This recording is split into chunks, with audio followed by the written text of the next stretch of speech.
Hey, welcome to the YouGoin'Pro channel. This is your very own Coach Laurie. And hey, I am so excited. I'm more excited than I can ever be. Guess what? Today is your day. If you're uncommitted, haven't signed a letter of intent, haven't had a commitment yet, and guess what? It's getting ready to be summertime, and everybody wants to go to showcases. Everybody want to be in front of all these scouts, the whole 9 yards. Guess what? I coach travel baseball, so I already know. I have already been through it. But guess what? One of the biggest common challenges for high school baseball players is what? Hmm. It is to get noticed by college scouts. Getting noticed. You know, and what do when you see the scouts? And we're going to this, we're going to that. But it's frustrating. It's a process. I'm not even going to tell you anything wrong. It's a process. But what would your life be like? What would it be like? Check it out. What would your life be like when you get that scholarship? What would your life be like when you found out that you found the perfect place to live that college dream that you've been wanting to do all your life since you've been a little boy or a little girl? What would your life be like? Can you imagine yourself getting a scholarship, playing on that dream school you always wanted to play on?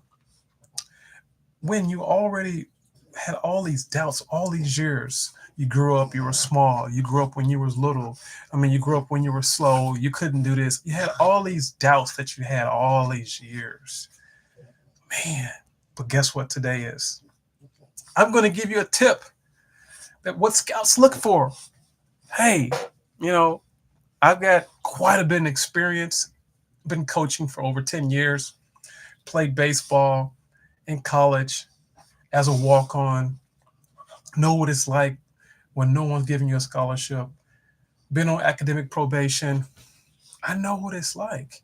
So when you have all these doubts, I was one of those guys that knew what it feels not to have a scholarship. So, hey, tip one is what, coach? I'm glad to tell you this. Tip one, coaches are looking for, it's called SACA. What do you mean by SACA? SACA. And guess what S stands for? Skills. Number one is skills.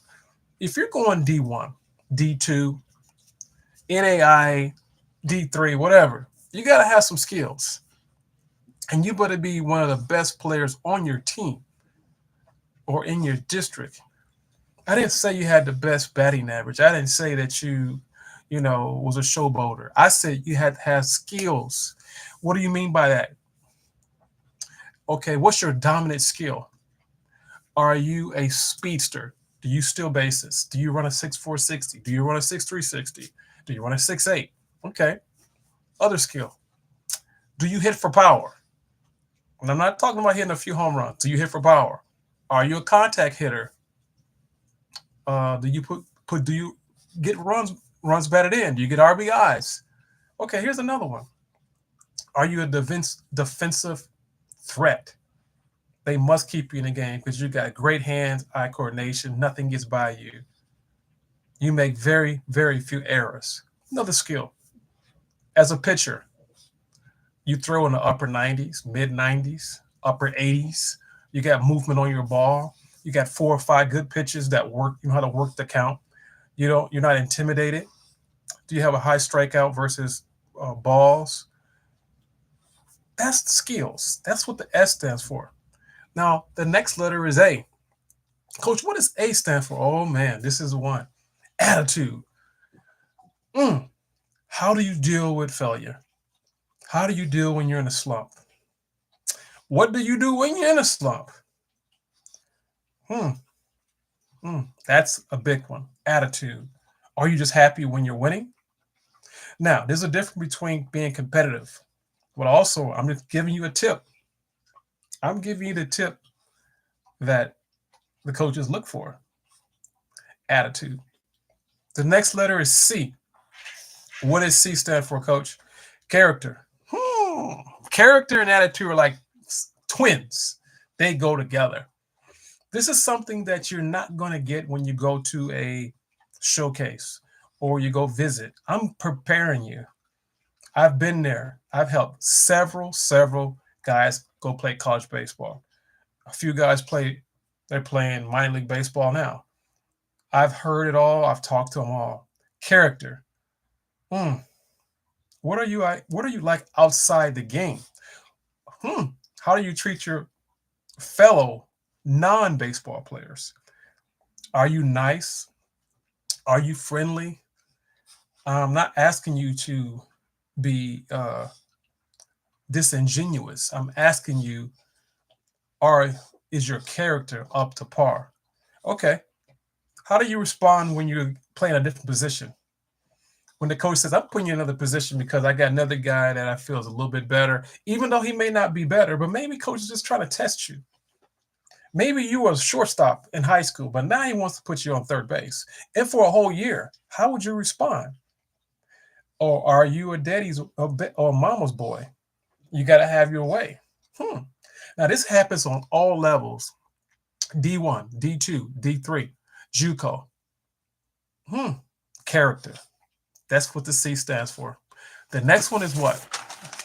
The next one is academics. Academics. Are you academically fit for this school you're going to? Now, some guys want to go D1. I'm not against D1. Do what you need to do. Get there. But guess what? You better have some academics, D1 academics. 3.5, 3.6, 3.7. Because guess what? What if you don't get that opportunity financially? What if the coach only have so much income? I'm sorry, scholarship for you, because he's trying to squeeze this line out and make this dream team team on D1. Now it happens on D2 as well. It happens on all levels. But what if you don't? What if you're just a stud on the field? You got great character, but your grades are bad. I'm just telling you this because I had went through this. You don't want to go on academic probation. I've been through it. And you sit and you have to really still go to practice, grind it out, figure it out as you go. So are you academically fit? Do you fit the standards of this school you're trying to get to? Because some people try to go to schools because they want to fit in. Well, you don't want to fit in. You need to go where you need to play. Go where you can play. D1, D2, D3, NAIA, whatever the case may be. So I want you to understand that. That is tip one, SACA. Skills. The next one was attitude. The next one was character. And the last was academically fit. Now, let me break it down to you. Are you an asset or a liability, this school you're trying to get to? That's another thing. That's just a little bonus right there. These are the things that you can apply right now. These are actionable steps you can take and start using it today. As a high schooler, as a JUCO, trying to get to the next level. Actionable steps. These are things you can start doing today. Work on it now. If you enjoyed that tip, just that one tip I just gave you, how to get noticed and why are other ones getting noticed and you're not getting noticed. If you're already and you really take control, I got something else for you. I've just launched a 5-day ass challenge. So you need to go to Instagram, YouGoin'Pro Sports, as YOUGOINSPORTS. YouGoin'Pro Sports. Tomorrow will be day 2. You can still get on. We're discussing all type of things. You can ask me any question, DM me. There's some instructions. I hope to see you there. Hey, go ahead and get that scholarship. This is Coach Laurie. I'm signing out. Bye-bye.